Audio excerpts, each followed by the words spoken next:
Every time you want to watch YouTube, you have to open your browser, type in youtube.com, and then you can watch YouTube. Just because there is no app on App Store and you can't find one on the internet. What if I tell you I just found one? And no, it's not a shortcut from which you will get redirected to a browser. It's a proper application which you can download and install. To install this app, you will need Chrome browser. If you don't have one, install it from the link below, and let's get started. Open Chrome, head out to youtube.com, and in this top upper right corner, you will see this icon. Click on it and just click on install, and right away it opens a YouTube window. You can minimize this. You can find the app in Launchpad. If you don't have it in Launchpad, you can just drag and drop it into the applications, and you should have it in your Launchpad. You can also put it on your trackpad just like this, and you got a fully working YouTube application. So next time you want to watch YouTube, you can just click on the icon and get right away to the YouTube and enjoy.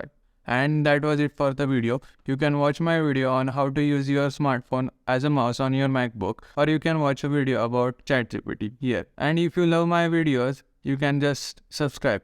I mean, why not?